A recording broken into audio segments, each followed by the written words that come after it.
अगर है तो बढ़िया रहेगा।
Good afternoon, sir.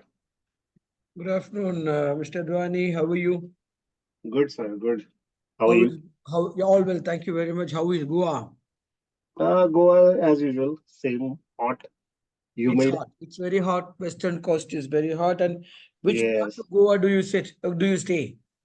In Panjim city, Oh, Panjim, Panaji, the capital.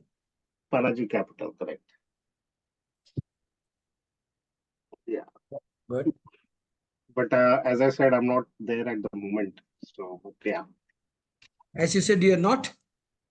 I'm not there at the moment. I'm traveling, no? Oh, I see. Okay, you're a sales professional, right? Correct, correct, correct. Yeah. You're okay. Close the captioning transcript is being completed. Basically, as I said, I'm a seafarer. Hmm.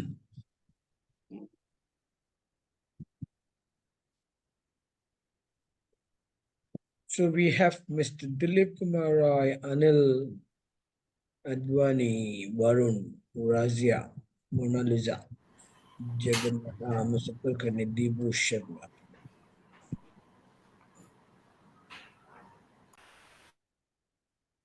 Uh, Today there were other classes as well, right? Hi, Anil. They are all overbooked. You're muted. You muted, Anil. You have to unmute and speak. Yes. Good afternoon, I said, sir. Good afternoon. Good afternoon. How are you? Good, good. Thank you.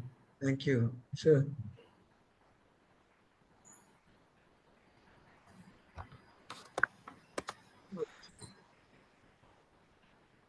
disturbed rights. We'll start soon. I'm just trying to see at least about 15-20 people to come. Okay, energy. And we have something close to about 7-8 people now.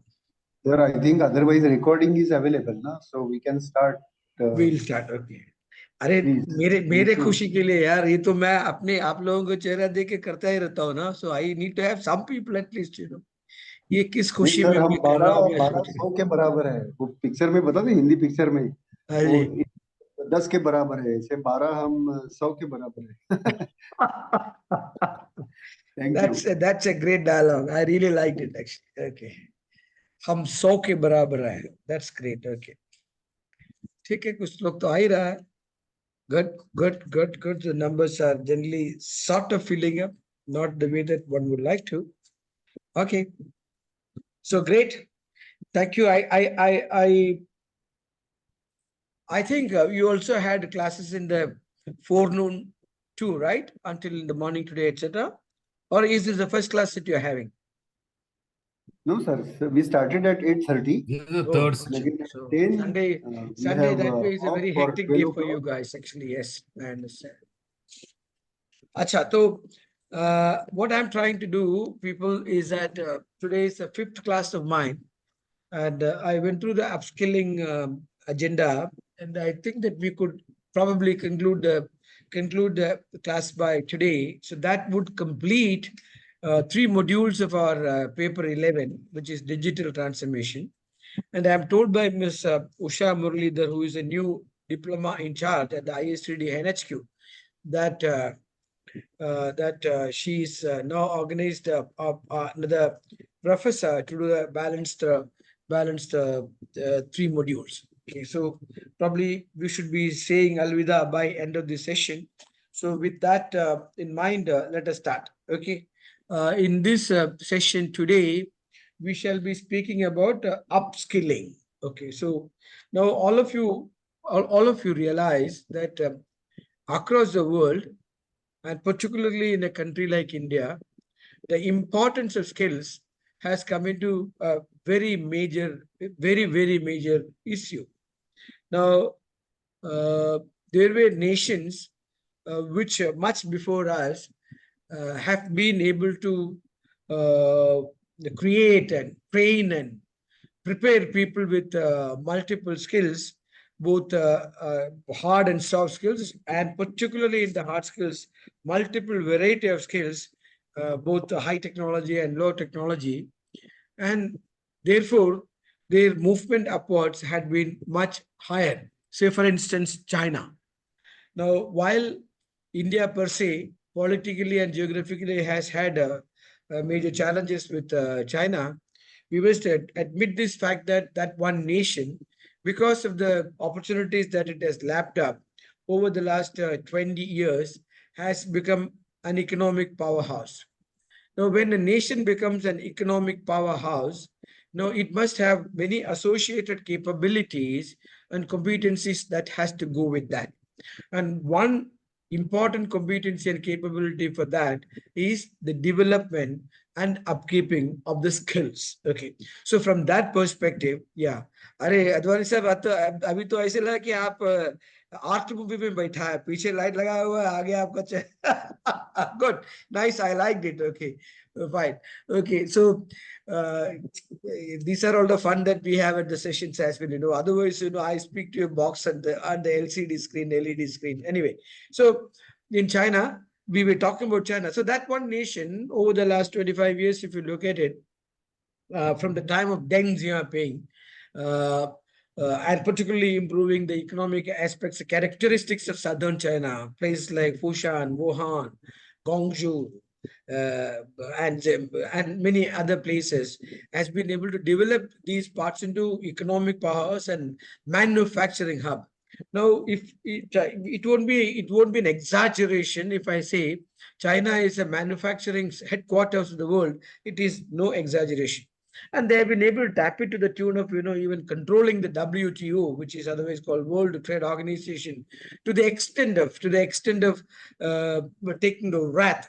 I mean, WRATH, to the extent of taking up the wrath of United States of America, and there began major political upheaval or relationship upheaval between China and United States of America, and that resulted in an opportunity for India in becoming the manufacturing nation and also becoming a source of supply chain. Okay, so that's a good thing. Now why I said about China is not to give China the level of brouhaha, but I spoke about China because that one nation over 25 years back has been able to identify the importance of skill in the nation's economic development, and has been able to identify, train, and prepare people towards that skill. Okay, unfortunately, all the skill development that we can actually talk about is over the last 10 to 12, okay, maybe about 15 years, when the last ministry of Manmohan Singh, the then finance minister, Mr. Pranab Mukherjee, Pranab Dad, he is called, has earmarked a fund of 10,000 crore for the development of skills in the country. Now, you must understand why suddenly 10,000 crores of rupees had been earmarked for skill development, and why suddenly they started something called NSDC, National Skill Development National Skill Development Corporation, NSDC, and the first chairperson of that has been Mr. Ramadurai, who was the former chairman of Tata Consultancy Services. Okay, now, so that is the reason is that the government actually has reckoned to the fact that skills play a very major role, both in terms of employment as well as in terms of entrepreneurship. Okay, now I also have spoken to you people in the last session as well. See, if you really look at the population of our nation, we are about 140 crore people. Every 1/6 of the guy in the planet Earth is an Indian. Okay, and we are predominantly concentrated on subcontinent India, but also now available all over the world. And we also see many of us migrating. In the case of students, in the case of professionals, in the case of IT employees, and etc., all over the world, and to the extent possible, adding to the economy of the respective nations that they have been into. Okay, now government, the last government of Congress, that is Manmohan Singh, when he was a prime minister, and thereafter the government of Narendra Damodar Modi, realized that it is particularly important to develop the skills of the people. Okay, and that's when the skill development came. That skill development aspect came into the Nadir. Okay, so thereafter, so by then our skills were low in nature, and our skills were focused on NCVT programs, National NVC, National Council for Vocational Training, NCVT it is called, which is typically ITIs, industrial training centers, and that is certification program. And boys and girls who come out of that, they become workers of the production centers across the country. Now, those were typical skills like, a turner, fitter, carpenter, or electrician, mechanic, and the like. Okay, they were not very high end of the qualification. They were the worker level qualification. IT by then had become a very prominent source of income for India, and it is not an exaggeration when I say that today 60% of IT development, for 60% of the IT development of the world, some Indians are involved, either in India or outside. So that is a level of soft power nature that we had come to as far as IT is concerned, which also is a skill, which is a hard skill. And within IT, there were so many other skills: implementation skill, delivery skill, testing skill. There are so many other skills. Okay, now these are supposedly on the higher end skills. Now, let us talk about the latest ones in the picture, such as artificial intelligence, such as machine language, such as natural language processing, such as robotic process automation, and the like. When you look at these things, you would realize that these are all very higher under the skills on which we are trying to gain traction, trying to gain competency, so that as things improve, as things go up, we will be able to have a say in the matter, and we will be able to participate in those things. So that is as far as the employment area is concerned. Now, look at the entrepreneurship area or self-employment area. Now, if you just look at it, something close to about 85 crore people in India, out of 140 crore people in India, are below the age of 35. To be precise, below the age of 25, we have something close to 75 crore people. Can you imagine a nation? Now, 75 crore is 2 times the population of United States of America. Please understand. 75 crore people that we have in India who come under the age category of 25. And I also know this fact that most of you are aware that the mean age of India is 28 years old. Okay. When many nations, particularly Western European nations, Canada, Japan, even United States of America, etc., where the mean age is about 35, 36, in some cases it is 40, 50, etc. Our mean age is 29. And even that extent, we can say that we are a very young nation. And within that, people below the age of 25 is something close to 70, 75 crore people. Below the age of 35 is something close to about 85, 90 crore people. And that's a very, very big number. Now, you just imagine, this being the case, if these boys and girls, okay, and you also know that between the age of 20 and 45 is your peak health time, where you can deliver the best, whether mentally, physically, whichever way. So these are from between 20 and 45, your productivity will be the highest extent. So when these people, when they're adrenaline pumping people, when they're capable of doing anything people, when they come and there are no jobs available for them because automation happened, because industrialization happened, because industry 4.0 happened, because artificial intelligence came, because ATM came, because all sorts of automation, robotic process automation came, what will these people do? So this is a big question that you would realize. And taking that question far ahead, some 15, 20 years time, our leaders of the country thought that, okay, we should now start scaling up people. That is the genesis of skilling in India. At one end, when we were comparing with countries like China, our skills were limited. Our skills were in the lower end. We had become an IT power. In that area, we started developing the skills.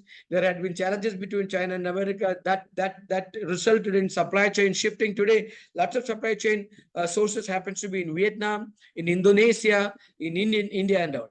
And India over the last 4-5 years has actually given a lot of fillip to it by having PLI. What is PLI? Program linked incentive for manufacturing. Okay, all this has happened. Now you would also be reading and knowing about 2 Foxconn factories. Foxconn is the organization which exclusively manufacture iPhones, that of Apple. Foxconn. One of their plant is located in Bangalore. Another plant is going to be located in Tamil Nadu. In both the places, Foxconn has demanded that they want people to be working for about 12 hours a day without OT. Okay. Now the government has accepted that. And they would have about 50, 60, 78,000 people working in that place, and 2 shifts, not 3 shifts, actually. So now why? Because we have given a lot of incentives, we have given a lot of fillip, we have given a lot of push to have manufacturing to happen in the country. You also must be now hearing about a lot of electronics that is in chips, CHIPS, not the banana chips. It is actually silicon wafers. Okay, the silicon chips.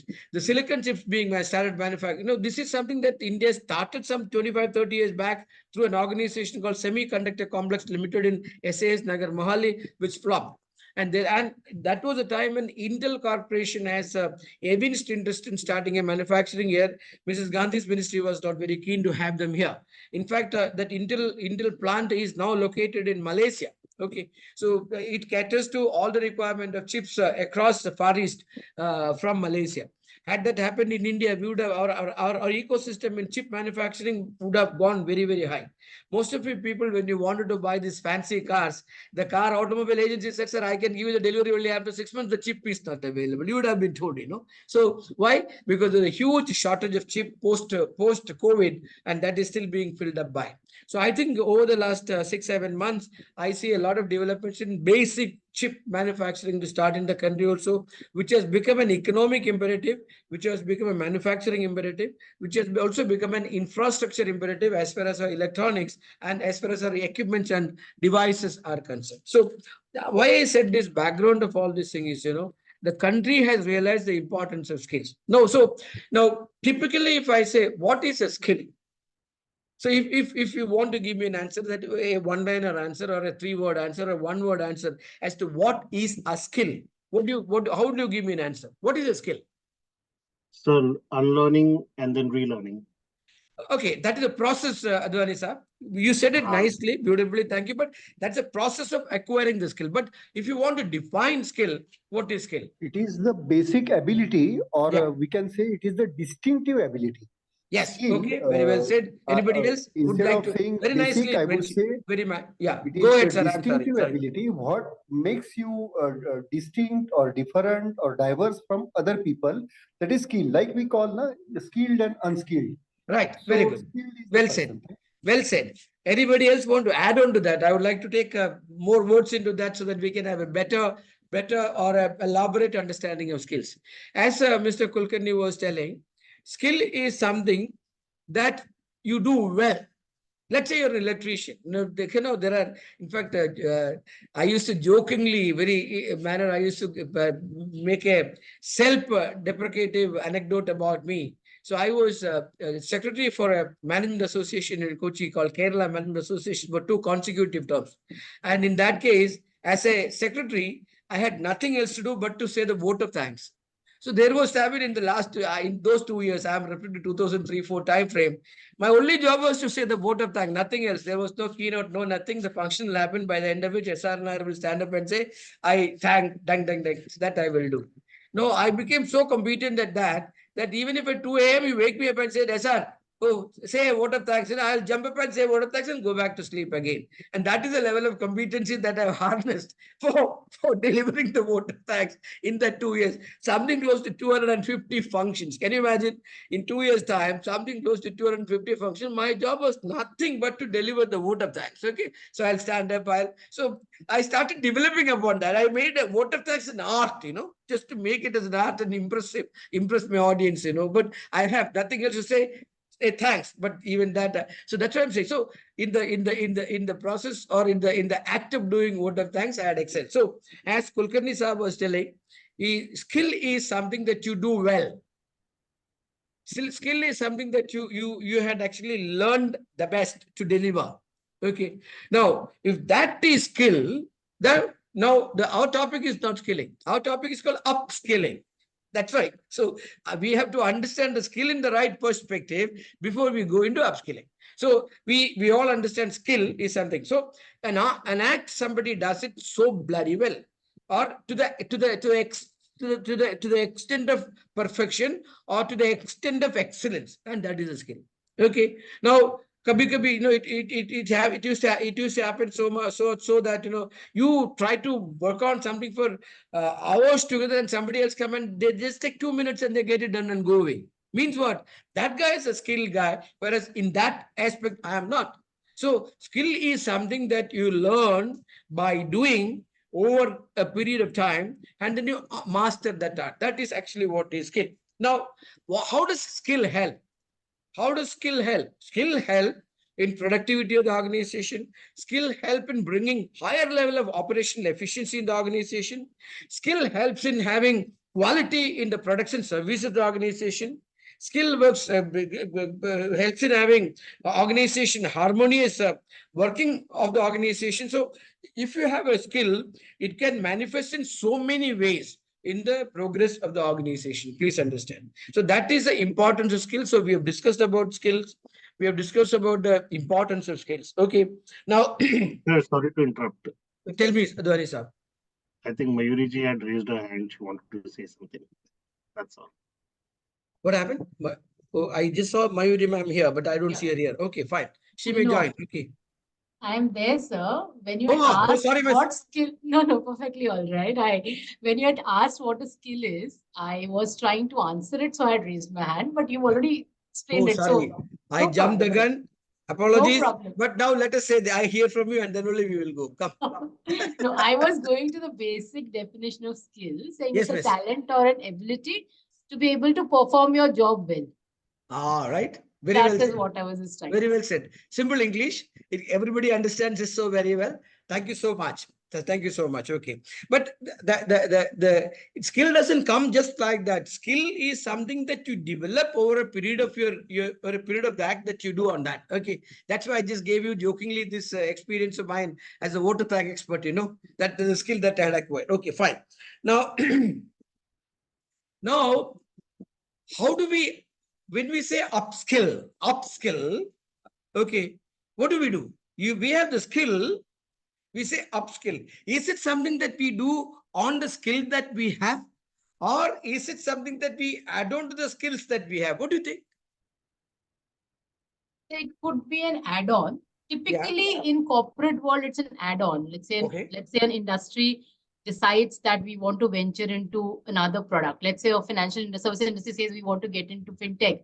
Yeah. And we want to get. So they might have existing people who might have the basic knowledge of financial Right. industry. Now they don't want to hire new people, but they want to probably deploy this set of people they have to be able to sell the fintech.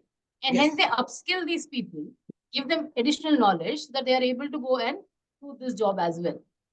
Good. Well said. See, while I totally agree with you on that, I have two different answers for whatever I have question that I have raised myself. One element is, when I say upskill, let's say, now I have been very good at something. I am doing a thing to the perfection, or I am doing the thing to the quality that is required and to the excellence that it requires. So now I started thinking upon this and I started innovating upon it. I started applying my creativity upon it. I started using the skill to maybe solve many other problems as well. Suddenly, the skills that I have, which was confined to a certain level of delivery that I had, and then I started applying innovation, creativity, and I started applying my skills to enhance into something different. That also could be called as a skill, isn't it, Mayuri ma'am? That also could be called as skill because Definitely, yes, I have, sir. I have, yeah, yes, I have In transformed fact, my. correct. So maybe you are getting into a higher job role, which is more than what you were doing, and hence Yes. you have, or maybe you showed that ability, and because of that upskilling, self-upskilling, you have been moved to a different role, which helps you do a lot of other things than what you were doing. So that is also one Okay. type of upskilling. Yeah. At the same time, what I said is related to what I am doing. That is, I was doing ABC like this. I added D to that. Okay, which is related to ABC. Okay, but several things happened. Innovation happened. Some changeover has happened. Some transformation has come into being. By virtue of which, the delivery that I have done actually had become something else, and it became applicable to something else as well. Now that is one element of it. The other element of discussion that when people say upskill, is that you're skilling yourself for current and future requirements. That is, Sir, I let's want to say add one somebody thing. has an electrician You're there. future Yeah, proofing yourself, sir. that's You're right. future Future proofing proofing yourself. yourself. Jagannath ji, bolo. I would like to put it in this way. Yeah. Skill makes you efficient. Upskilling makes you effective. I would like to put it this way. to make the efficient more effective. Efficiency and effectiveness is something that we have always been discussing, trying to differentiate between that. I wouldn't refute what you said. In the first instant, what I said, in the first instant that, what I said, which Mayuri Miss also had appended that, it is same because efficiency and effectiveness. But let me come to something else. Now, let me just to add on to that, then you can give me a answer to that. Let's say, now a person who is very good at certain things, okay, but he lacks the digital skill, he lacks the analytical skills, and he lacks certain behavioral skills, because of which he is where he is. You understand? Okay, now that is, we discussed about skill, we discussed about skill delivering excellence, perfection. We discussed about the skilled guy applying creativity and innovation and actually transforming things beyond that. And with taking that into consideration, Jagannath ji had said that actually one is efficiency and effectiveness. Fair enough. No, I refer to yet another thing, which is a skill which was not there, which by virtue of adding it to me, my current skills, okay, my current skills and my current activity, it could transform me also, isn't it? So that from that perspective, I have defined skills in two different ways. One is the skills that you have had, you worked upon it, and you innovated upon it, you applied your creativity upon it, and you came to certain transformative level of a skill development within you. The other thing is certain skills that you have lacked, and which is categorical. Now, I'll just give you a scenario, maybe something about 20 years back. Now, I don't know how many of you are in this group are engineers, but I will say, when some 25, 30 years back, when a person, whom do you call an engineer? A person who goes to college with a T scale in hand, a T scale. You have seen that, And every engineer who went to engineering college, he had an equipment called T scale, Okay. So it's like a stet on the shoulder, on the neck of a doc, stethoscope. Okay, so we know that he's a medical student, he's an engineering student, right? Now tell me, does somebody require a T scale now? No. I am it now. You and I don't see an engineer going to engineering student going to engineering college T scale. Now, the aspect of T scale is that no, the concept of T scale and measurement is still very on, but the equipments have changed. Okay. Now let's come to another situation where, in every design organizations, in every research and development design, particularly engineering design organization, the maximum number of guys who worked in there are called draftsmen. Have you heard of them? Draftsmen. DRAUGHTMAN, draftsmen. And they are the one who is drawing, who completes this and multiple. And today, the one tool, AutoCAD, one tool. Okay, every engineer must know, every diploma guy must know, everybody who is associated with the design or everybody who is associated with design, everybody who is associated with engineering design per se must know an AutoCAD. And anyone who had known an AutoCAD can do all these things in a jiffy and without any external assistance. Right. So now you look at the changes that has happened from a time when we were using the draftsman, and when everybody, an engineer himself or an architect himself or a designer himself, okay, using AutoCAD or related CAD/CAM softwares, okay, computer drafting and computer manufacturing and softwares in developing this. Now, why I said this is, now, so a AutoCAD software learning or a MCAD software learning or a CAD/CAM software learning had enhanced the capabilities of the engineer multifold, right? Okay. Now, some 15 years, if you really look at it, I really do not know how many of you people are certified coaches here because we haven't had any level of interaction. So I don't know. But let me come to this. Now, today, across the world, there are multiple levels of coaching, International Coaching Federation, Action Pack Coaching, this, that, we even within the country, outside. So many people go for coaching. And that is a standard that comes to you because by virtue of which you have a license to go and coach people, right?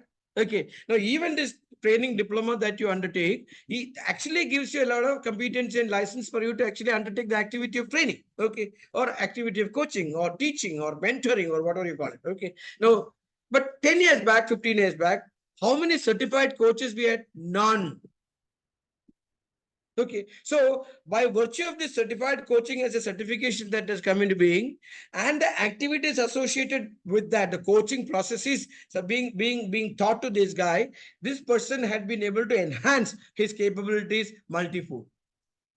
Right? So that is typically about coaching. I have told you about draftsman, I have told you about designer, I have told you about AutoCAD software. Now, look at in an office, like typically we used to always see an accountant in a typical traditional family companies are called Munshi. You must have heard of it, right? Munshi to suna hoga aap log. Munshi. Okay.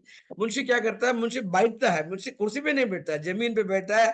Munshi ke samne there is some sort of a petty in front of him. He sit there and he does that. A typical caricature of a Munshi, if you R.K. Lakshman type of a person, rest in peace, okay, would have drawn a Munshi much easier than anybody else. So now, is that Munshi any longer exists? No, we have this Tally software, we have this ERP software, we have Zoho software, we have this Wing software. All that has come into being, completely replacing all the Munshis of the world. So what has happened? This has enhanced the capability of that person multifold.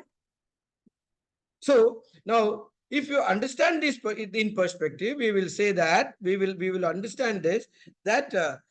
These skills, which is either you call digital skills or you call analytical skills. Okay. Now, I would also call digital skills, analytical skills, etc., as hard skills. Hard skills, HARD. Okay. Then there are also soft skills. Now, let's come to that. Now, let's say now organizations. You have sales team, your marketing team, your customer facing team. Now, today, every organization makes it a point to prepare the guy who faces the customer in such a way that the customer is given the dictum of him being a king. No, everybody taught that, look, boss, bande se, no, don't take panga with him. He is our customer. Mahatma Gandhi ne kaha ki only because of him that we live. If he is not there, the establishment doesn't, there is no relevance of the establishment. Okay. Now, was a time when we were actually dealing in, I'm referring to typical pre-1991 time, we manufactured things for ourselves with the lowest of qualities that we have had and we consumed it. And at that point of time, organizations, manufacturing companies and sales companies had that level of arrogance saying that, lelo, nahi to na lelo, na lele to you will not get it. But when the scope of your products and services in front of you had really gone high and your financial capabilities actually got enhanced itself, you started taking decisions. You will say, no, I don't want your third-rate product. I don't want your product. Or your product may be very hefty, but I don't want it delivered by this arrogant, haughty guy. Okay, I don't want him. I want to be treated as a king or a queen or whatever you call it. I want to be respected. And today the problem is, customer is not a king. Customer is not a raja. Customer is also an extremist. Atangavadi hai. Customer is also an extremist, to the extent that he would demand wherever he is. Now, I'll give an example. Suppose, let us say, you have been having a key account customer, key account, we call MEC, most valuable customer, we call them. And this guy had walked into one of the retails that we have had. Okay, one of the retail. And the retail is run by our franchise. It is not an owned retail, but it is characteristically ours, but owned by the McDonald's and KFCs, etc. These are all franchises. But they show the basic characteristics of the parent organization. Now, if this customer walks into there and say that I am ABC, I'm your one of the most valuable customer, and if that guy there doesn't recognize him, so panga ho jayega. Please understand. So the customer actually is not even a king. He's an Atangavadi. He's an extremist. He is trying to take things to that extent. Now, therefore, organizations are telling their sales people, customer support people, customer care people, customer facing people, boss, behave karo yaar, king hai, queen hai. Now, you have to really, wherever he is, whichever way that he comes to, that is called soft skills that you had. You may have communication skills, language skill, etiquette skill, behavioral skills, etc. So, both in soft level, but also in hard level, either something that you lacked that you're enhancing it to add value to the work that you're doing, or something that you already have where you had innovatively changed it to transform yourself and your company. Both can be called as upskilling yourself. Am I speaking too much? So you've perfectly explained what upskilling is. Yeah, thank you And very with a much. touch of monopoly and oligopoly and customer care, everything rolled into one. Okay, thank you. Okay. No, So now, very well said, sir. Very well said, because I'm in yeah, the thank sales you. Because myself. it is All the important to elements know. of all the elements have been covered very well. Thank you, Advani sir. Why? Because see, see, when in whatever we learn, when we learn the fundamentals about that, life become much more similar and it stays there. If we learn in parts and then tomorrow we go somewhere else and you find that there are gaps, then again you need to go back to learning. Fine, doesn't matter. Anyway, no, so therefore, today's world, a lot of skills are lacking. Digital skills are lacking. In fact, the paper that I'm taking is called Digital Transformation, people. The paper, my paper, paper 11, is actually called Digital Transformation. Okay. So it is, you understand that this was not part of somebody some 10 years back. A person who had been in sales department, marketing department, design department, R&D department wouldn't have bothered about the lack of digital skills that he has had. But today he has to. Organization prepares themselves. No. Now, there is another thing that I will give you an example, another example. So, some 4 years back, Microsoft has actually made a particular division redundant, which is something close to 6,000 people. Somebody at the level of a president downwards of about 6,000 people were asked to go. They were given the pink slip. Okay, this is about 3 years back, 3 or 4 years back. I was reading about that. Now, due to no fault of this, it is because organizationally the board of directors, organizationally CXOs had arrived at this conclusion that it is not profitable for us to keep this division, or it is not from a competency perspective, we are not very good at keeping this division, or the competition in this field being high, we don't want this division. So one day they made these people redundant. Now, in capitalistic nation, it makes sense. They say, okay, give the pink slip and settle the issue and ask them to go. But if you really look at a person's life, a person who had been part of that for 5 years, 6 years, etc., building up his career, building up his life, got married, bought a house, got an EMI on that, bought a car on EMI on that, and trying to go up. Suddenly he has been told by his boss, हो गया तेरा कल्याण हो गया, your division had been made redundant. Okay, so what will you feel now? So what will happen to that person now? The same organization, if they thought that, okay, oh my God, this about letting 6,000 people go, can we do something? Okay, can we reskill them? Advani साहब ने आपने बोला था शुरू में, that is skilling, reskilling, and relearning, etc. Reskilling them, and adding to that is the lack of skills that he has had in digital, analytical, and behavioral aspect, add and give it to them. But I know many organizations, when they look in terms of making department redundant or making people go, etc., try to find another possibility for these people, and they're also skilling come into effect. Okay, so today, so therefore we live in a world where multi-threading, multitasking, and multiple skill set are very, very, very important, right? The job that we go, or the job that we have, if it goes, we should be able to get into another one related thing. Okay, it's like this. If you are a good programmer and the company doesn't need a programmer any longer, so you must be able to get into testing. You must be able to get into digital delivery. You must be able to get into somewhere, or research and development. You must be able to get somewhere else. So you're adding additional skill sets for that. So now, describe the skills, also describe the gap in the skills, and the gap in the skills that we see is digital skills, analytical skills, behavioral skills, etc. Okay. Now, why does skill gaps happen in organization? Can we discuss this? Why is it that in organization there is skill gaps? Or how does organization grow into skill gap? Now, if you really understand, there is something called a Peters syndrome or a Peters principle. Does anybody know the Peters principle or a Peters syndrome? Okay, so the quizmaster come into effect now. Okay, now the Peters principle is where you grow into your own inefficiencies. You start your work in an organization, you found yourself effective. Okay, you got promoted, you at another level where the management skills that you didn't have had come into force, and you started becoming ineffective there. Then they shifted you to somewhere else where additional skill was required that you did not have. So over the next 3 years time, whatever route that you took, and you found that, all these places you have not been able to make an important contribution, and then you suddenly become a dead leaf. Okay, and that is called people growing into inefficiencies is called. And in many organizations, please understand, in fact, if you really understand, in the Second World War times, that was when the air forces came into the picture. Air force bombing, flying and bombing came into vogue with the Second World War. Okay, now nobody goes to bomb. You can send a missile, simple, or you can send a drone. You don't have to send a aircraft with a person. But at that time, so these pilots were so fascinated by flying and bombing that they didn't want to do anything else. Okay, so when they were trying to grow another squadron, another wing, these people said, no, we don't want to do that. We want to be only pilots.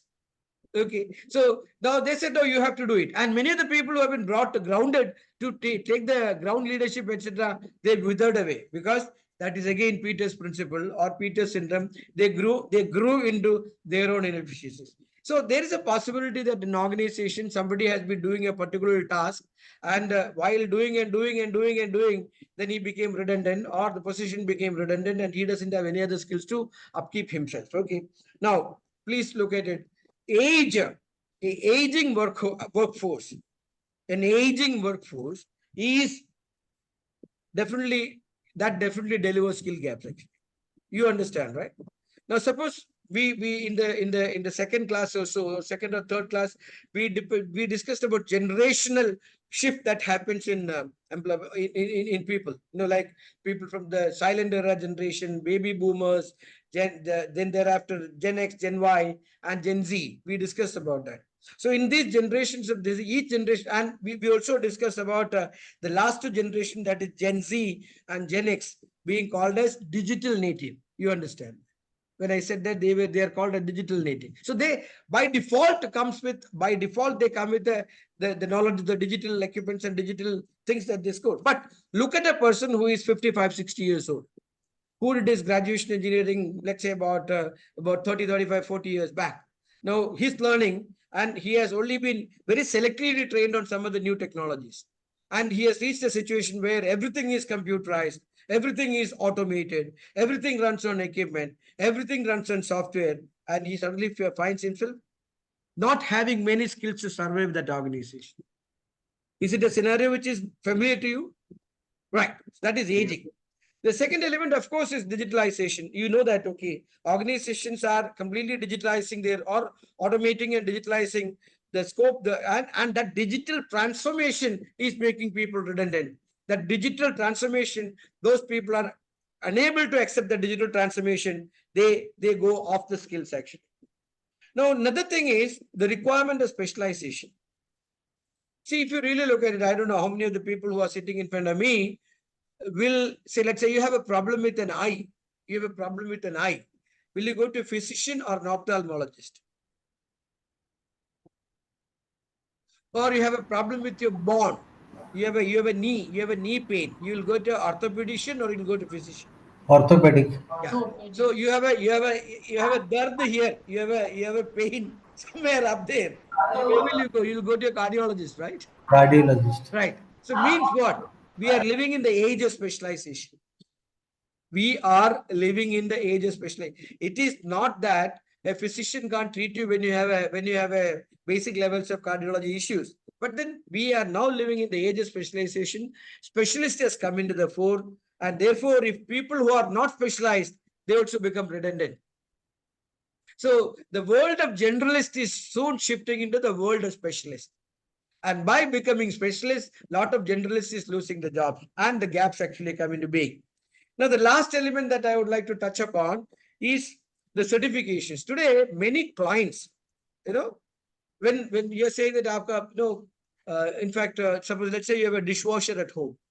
You must have paid a fancy sum of a lakh of rupees to have a dishwasher from, let's say, Schneider or maybe LG, etc. at home. Okay, it's a fancy product that you keep.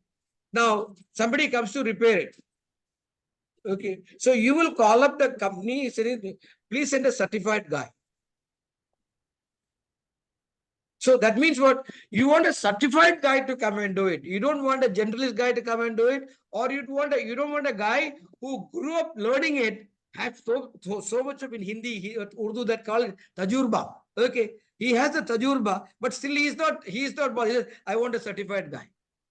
You get the point? So now, so these are all fundamentally called as the skill gaps of the current era.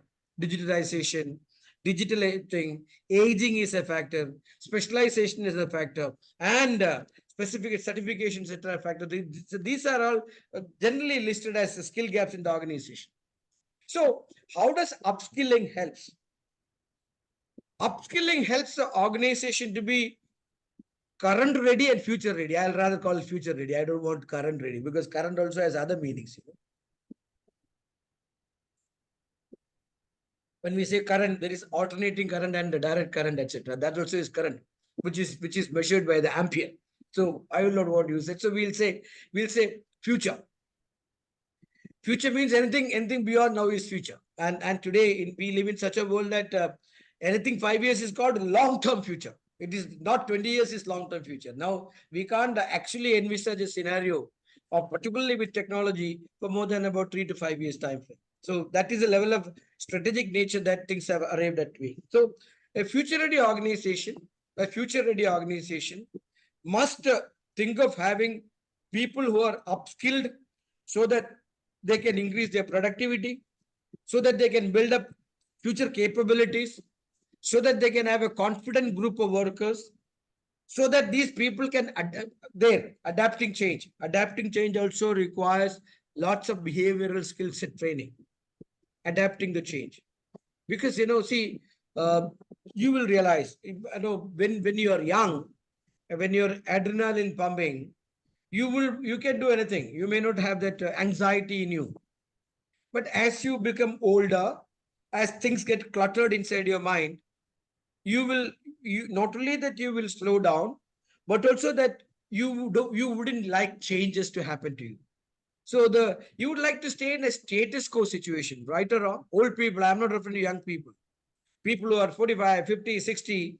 See, there were times, when I used to talk to people who are in their retirement age in offices.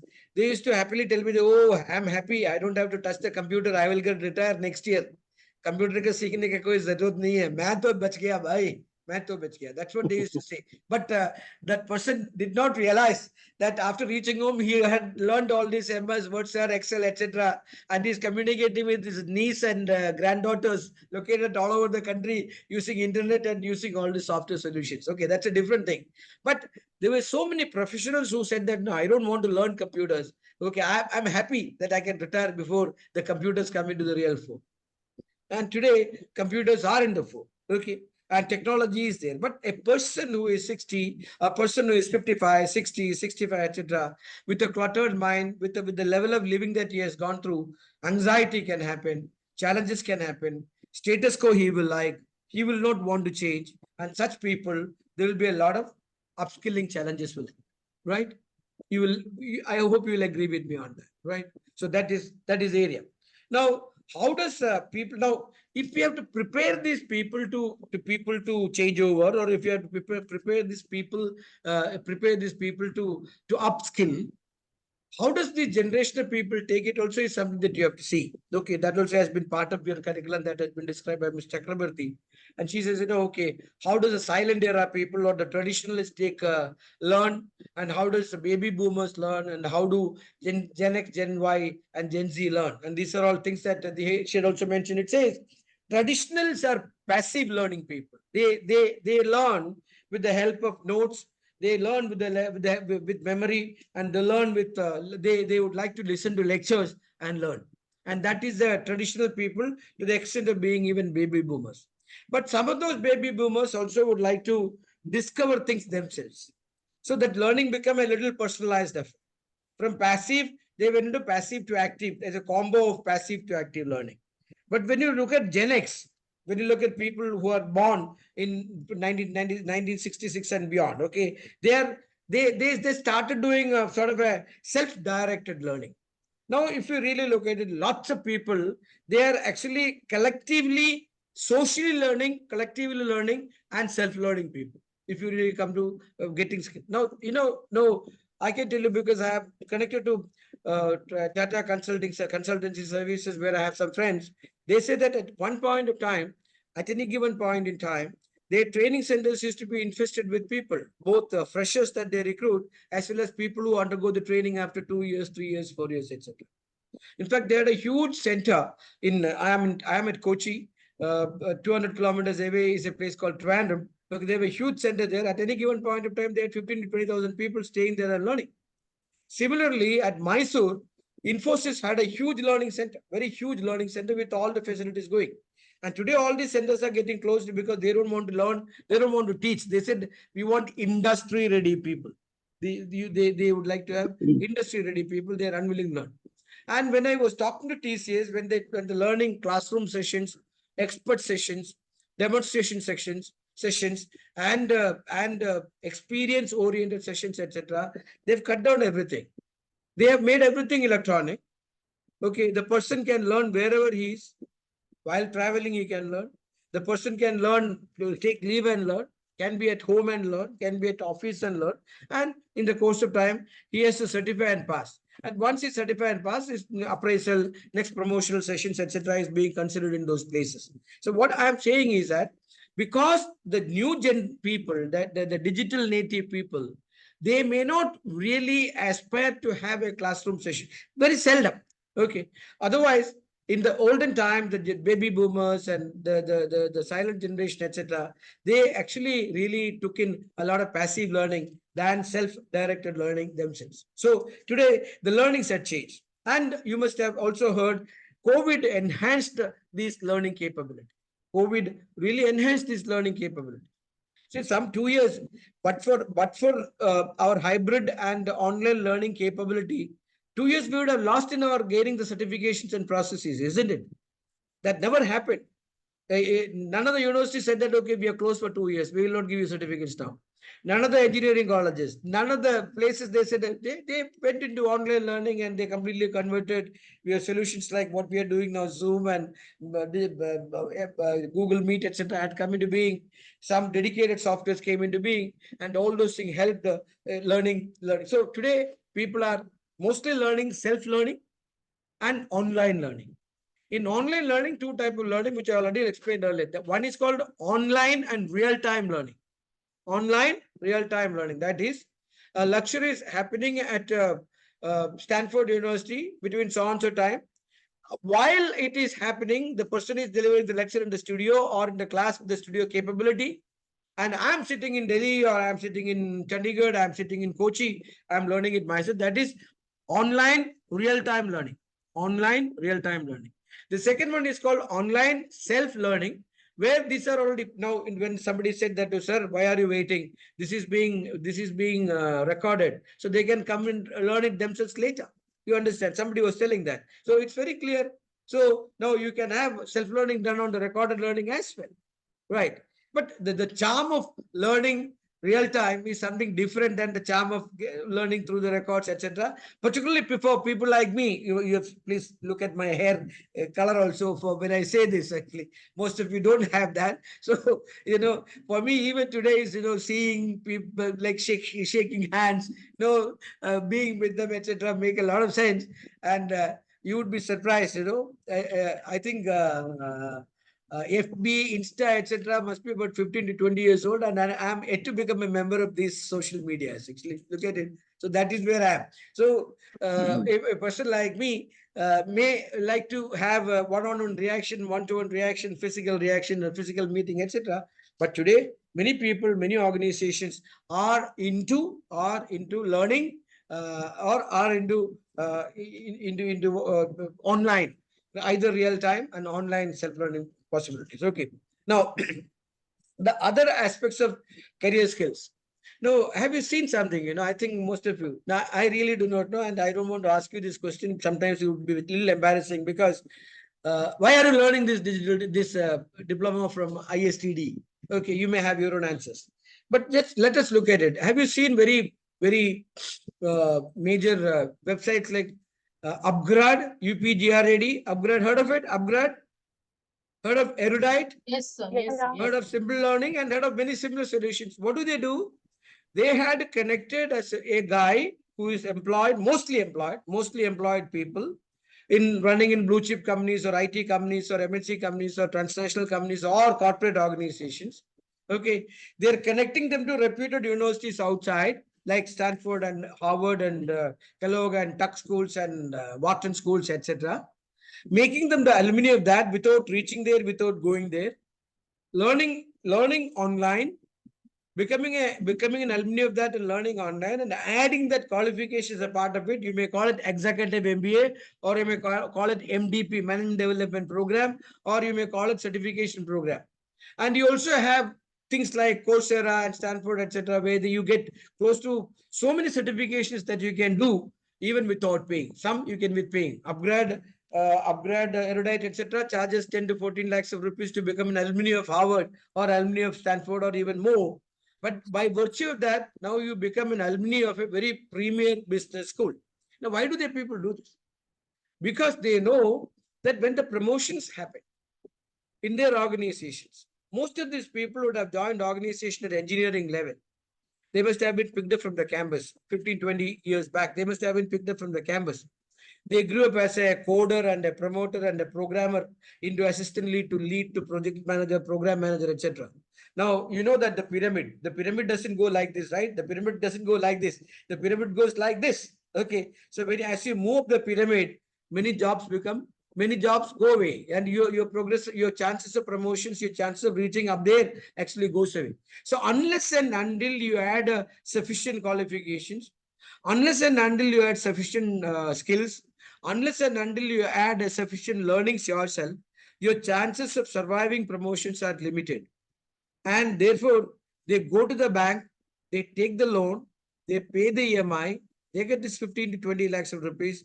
They apply this at Wharton and Tuck schools and Kellogg schools and other schools, and they become an alumni there. So when the appraisal happen, the management take note of the additional qualification added by this person, and he is considered for a promotion, and his longevity in the organization is ensured. Does that make sense? I mean, it is happening. So therefore, it makes sense. If it is not happening, we can say it doesn't make sense. It is happening. Upgrades make a lot of money. Erudite makes a lot of money. Simply learning makes a lot of money. All these are making money by virtue of these connects that they have.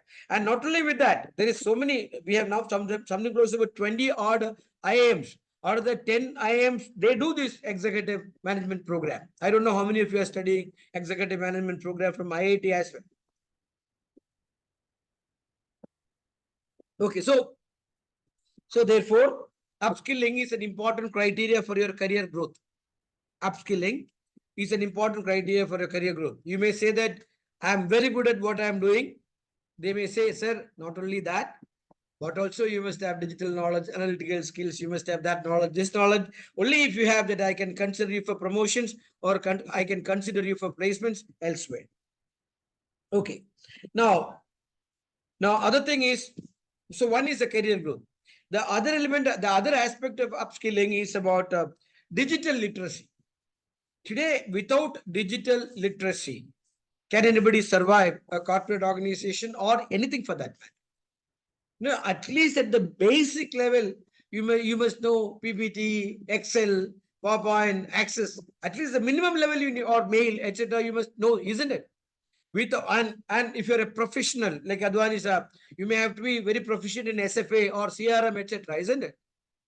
Right? Yes, actually, in our organization, sir, I'll just give you one as an example. What is happening is we get, people from other departments, they try to come into our department.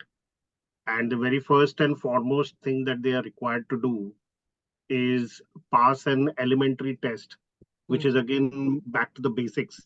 They need to know the Excel, they need to know the PPTs, they need to know the certain softwares that we use, and they have to do a small assessment, and if they clear that assessment, only then they are allowed to do some kind of a cross training or a coaching in our department with a Yeah, so series this of other become, with a series of other follow-ups as well. So only after that they're allowed to actually so it's clear. come, It's because we are clear. dealing with a lot of confidential information as well. Yeah. So we want to make sure that we uphold that, So just one small example.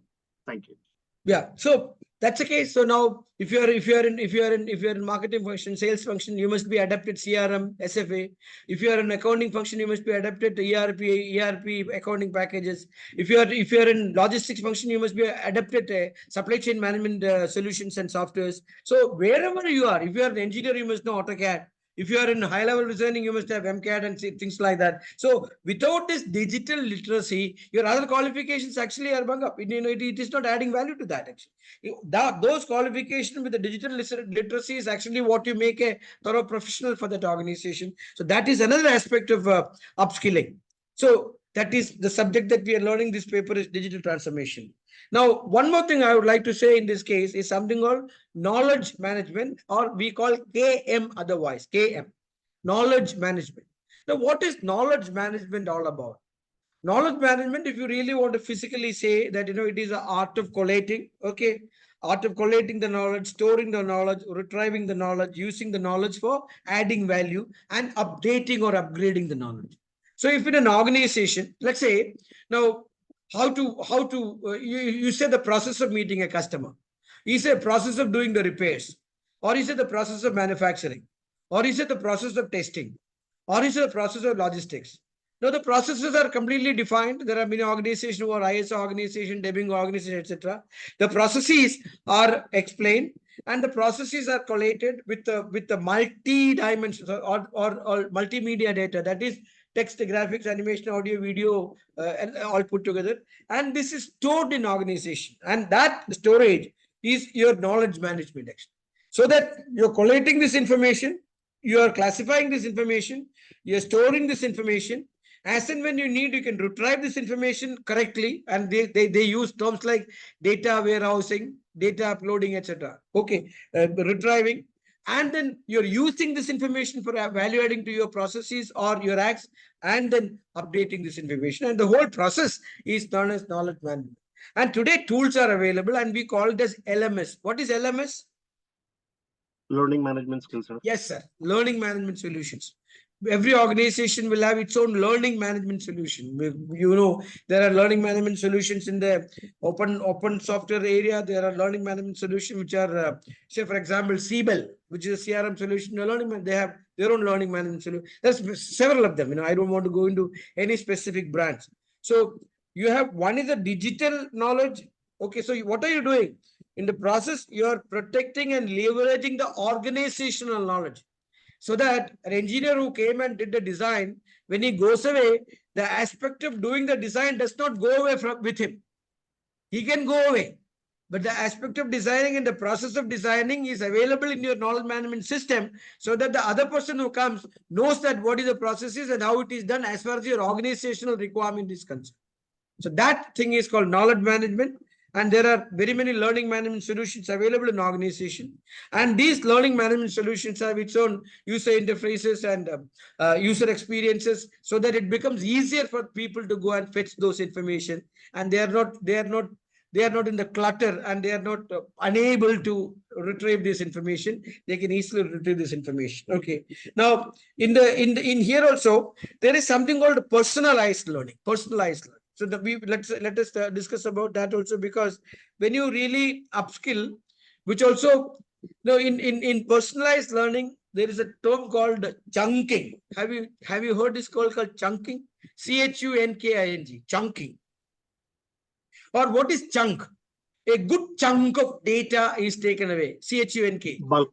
Yeah, bulk or piece of a good quantity. It is a quantity. Chunk is a sort of a unit of or a synonym of a quantity. Now, they say when very complex things are put to people to learn, some people, or as it is cluttered, or some people's capabilities of learning it could be so difficult that you need to chunk it.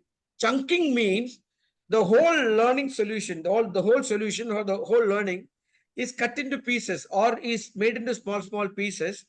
And at the same time, he is given the whole dimension of that. He is told the whole picture, and then piece by piece, this data is put into learning. And chunking is a memory requirement. That is, how do you memorize this thing? See, Anything that you learn, it should come into use. If you learn something and at the appropriate moment, if you lose this, there is no point in learning that actually. Okay. So therefore, what you learn, it should come to use. And if you forget that, if you are not able, that's why you say imbibe, IMBIB. You imbibe this. Okay. That means you are actually learning this. Okay. And learning this and that stays inside. Now, you people must have heard of something called, have you guys, girls, heard about something called conscious and unconscious competency? What is conscious competency and what is unconscious competency? Have you heard of this? Okay, I'll give an example. See, you're driving your car. You're driving your car. Okay. You were thinking about, let's say, Advani Sahib is driving the car. Okay. He's thinking about the target. He's thinking about what to do, all those things. So he's half thinking, but at the same time, he's looking at the road and driving. Suddenly, one dog jumped in front of the car. Okay. Now, in less than 3 microseconds, okay, less than 3 milliseconds, Advani Sahib puts the brake, applies the brake and makes the car to come to a standstill. Okay. Now this, please understand, this happens in 3 to 4 milliseconds. Now, who told Advani Sahib that, okay, this Kuta is coming, this dog is coming, and to brake? So this is not an information immediately processed by your brain and given to your limb so that your limb can go and press on the brake and the car come to stop. This is actually called unconscious competence. You are a good swimmer, you're a swimmer. Somebody puts you into water. You will not, I'm 100% sure you will not die of water because you will swim and come out.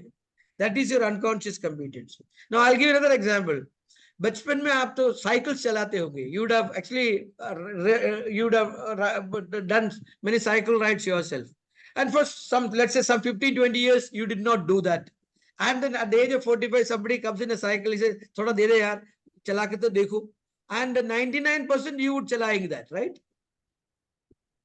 Now, that competency of riding that bike after 20 years of playing, okay. So how did you get it? Because it was there in your unconscious competency. So please understand. So these, I had given you several examples actually. These examples tell you the fact that certain competencies and certain memory that you keep inside, it will come to use at the most appropriate time, okay, in millisecond, microseconds, okay, and that actually comes out of your unconscious competencies. So now, how does it go? You have a conscious mind, you have a subconscious mind, you have an unconscious mind. No, your conscious mind is actually, it's very difficult to traverse the conscious mind because, oh, hamesha bol, tere ko kya aata hai? No, the conscious mind always tell you, do you think that you are Ambani? Do you think that you will make money like Tata? So you say, I want to be the next Ambani of the world. He said, chup re. Your conscious mind will tell you, chup re. You can't become Ambani because you are 1, 2, 3, 4, 5, 6. He will give you reasons. That is the conscious mind. So therefore, to cross the conscious mind, to get into the subconscious mind, and thereafter from the subconscious mind, it goes to unconscious mind, it is not an easy proposition. So unless this learning that you do crosses the conscious mind, goes to the unconscious mind through the subconscious, you would not call it unconscious competency. But in all of us, in many arenas, we have these unconscious competencies.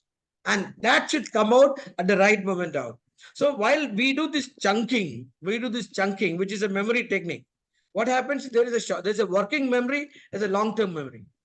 Unless and until whatever you learned goes to the long-term memory, it will not become something like an unconscious competency.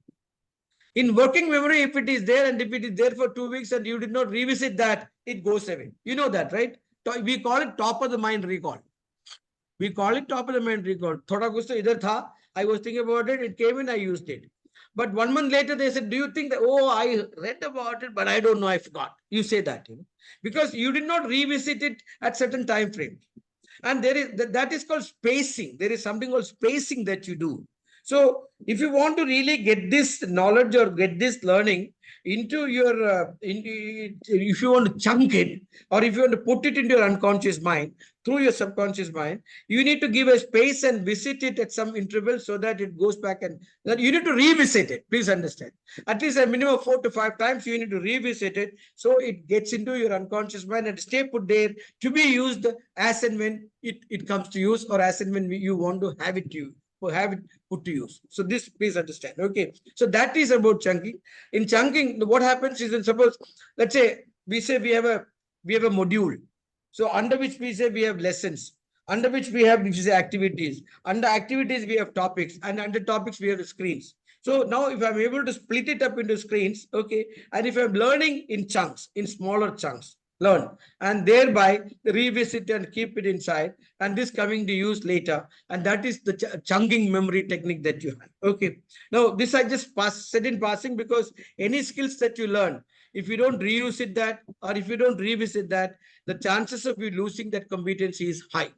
Okay. So therefore, if in order to make it stay put in your long-term memory, or in order to make it as your unconscious competency, you need to revisit some number of times so that it goes back and stays there.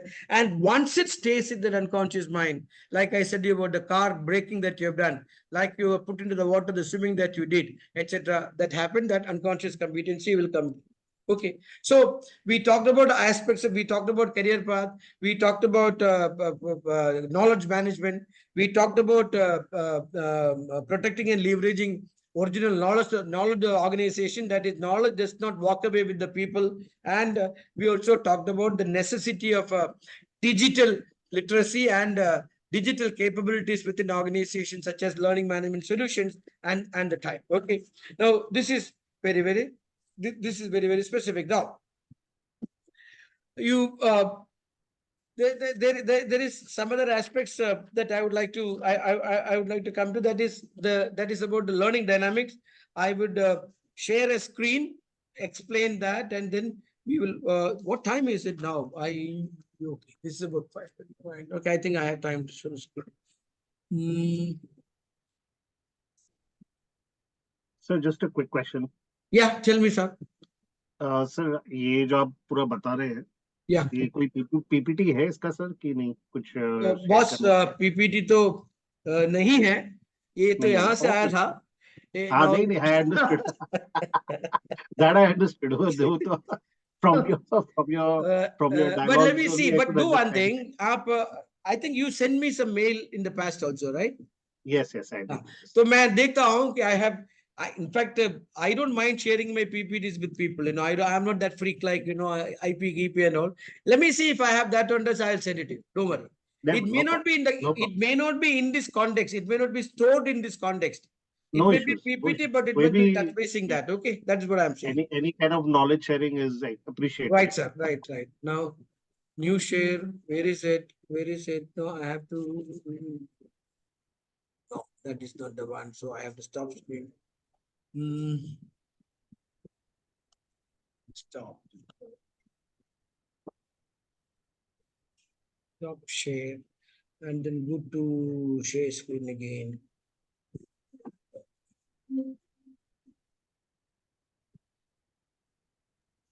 Ji. Sir, I'll join in about 5 minutes time. This is not the one. I'm sorry, my dear people. I thought I had this with me, but it is not there. I'll send you this one. I had a little PPT on learning dynamics. I'll send you the PPT, and in case you have any doubts on that, you can send me a message or mail. I'll clarify on that. No, I will see that comes to you. Now,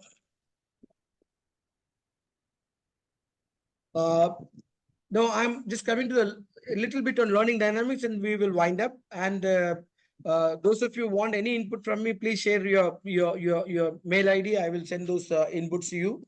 I had whatever input that I have actually received from ISTD from various sources. I had sent it to this person called Usha Murlidhar. Our mail ID is diploma@istd.in. and you could write to her saying that SR Nair said that, all this input that is with you, you may please share it with them.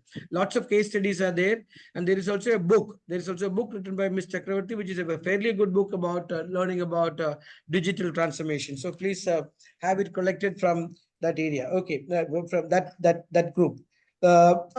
Here, then let's discuss about some aspect about some of the examples. See, if you really look at organizations, they were having challenges related to digital technologies. Organizations who were or that were having difficulty in having people who are aged people, so they could not be changed, etc. There are cases of these organizations spending huge money to transform. I really do not know whether Indian organization has done that level of activity. For example, there is AT&T who had spent more than $1 billion, in actually giving this upskilling of their staff. There is PricewaterhouseCoopers who have spent more than $3 billion in creating digital fitness application and digital lab within, so that people are able to learn and get. Have you heard something called gamification? Gamification? Yes. And a lot of learning these days. In fact, for trainers, yeah, thank you very much. In fact, for trainers, gamification is a very important route, very important way by which you can actually transform knowledge. Okay. And you can engage people better. You can engage people better. We can make them more activity centric, and they will love doing it. And in the process, it will get into their learning space as well. So now, there are two ways by which a communication is made. One is called a storytelling method, about which I have talked to you sometimes in the past, and the other thing is called the gamification. These are the methods by which information is passed on to an engaged audience through them and updating things on this. So there is this case of PricewaterhouseCoopers. They have developed something called a digital fitness application within, and they have developed something called a digital lab. Okay, through gamification, they had been able to transfer many of their employees, particularly existing employees. There is another organization called Accenture. Okay, they created a connected learning platform. Okay, where they had classroom learning, they have digital learning, they have online learning, and they have content learning from the net. All these things they have been able to actually collate together in such a manner, in an integrated manner. They have been able to actually get the learning brought, or the upskilling brought into their organization. And there is also this the latest example is Amazon. If you know Amazon, some 25-30 years back, they were only in book stalls, book selling. Okay, online, of course. Later, now today, anything under the sky, you go to Amazon, you get it. Today, it is one of the largest corporations, and whose main promoter, Jeff Bezos, in fact, was at some point in time, the richest man in the world. But since he went through a divorce with his wife, he had a challenge, and he had forced to part with 50% of his earning with her. Suddenly, he came off the list as the richest man in the world. Otherwise, Jeff Bezos, the owner of, or the main promoter of Amazon, actually was one of the richest men in the world. Now, in this organization, now today, if you look at it, their warehousing is completely mechatronics and robotics automation. There is nobody physically going and picking up any item from their place. Now, all these things has been, first initially they have been mechanized.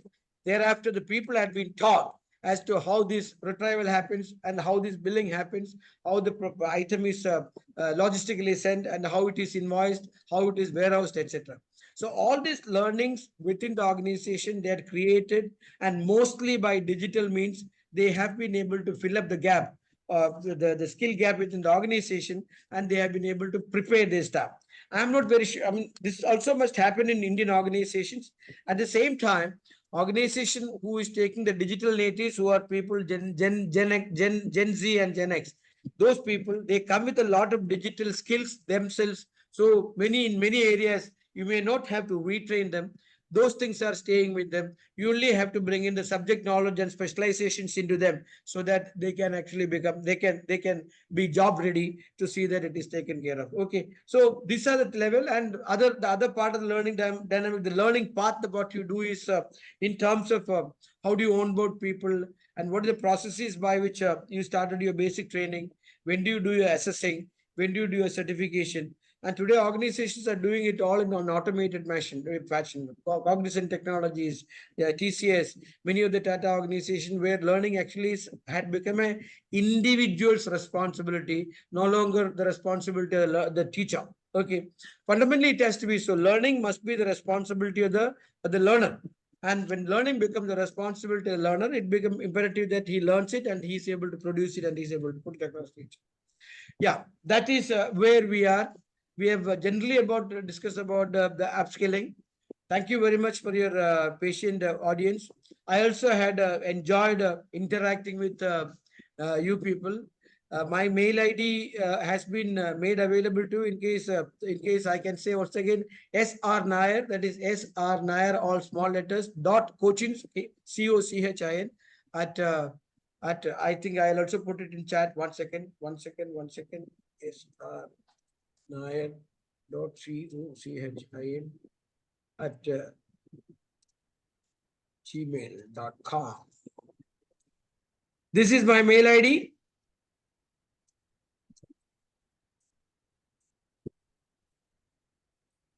And this is my mobile number.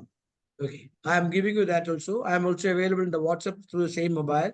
Only thing is, when you come in, you say that we have met at so and so place. Then I will be able to place you and recollect. And any requirements or any doubt or anything, I am a self-learning guy. I am a lifelong learner. So I don't mind learning from you. I don't mind reverse mentoring being done on me. I have no issues. At the same time, in case you have any specific requirements or in case you have any specific needs, if I can help you, do come to me. Thank you very much. Really enjoyed, and I'm glad that we have met and we have traversed this 5 sessions together. Thank you. Thank you, sir. All the very Thank you, best sir. to everyone. Thank you so much. Thank Thank you, you, sir. Thank you so much, Thank sir. you. It was very Thank you so interesting much. getting to know you and also your thoughts on various topics. Thank you so much. Thank you very much. Nice of you. I will Yes, leave. sir. Yeah. Bye. Thank you. Bye, sir. Thank Bye. you.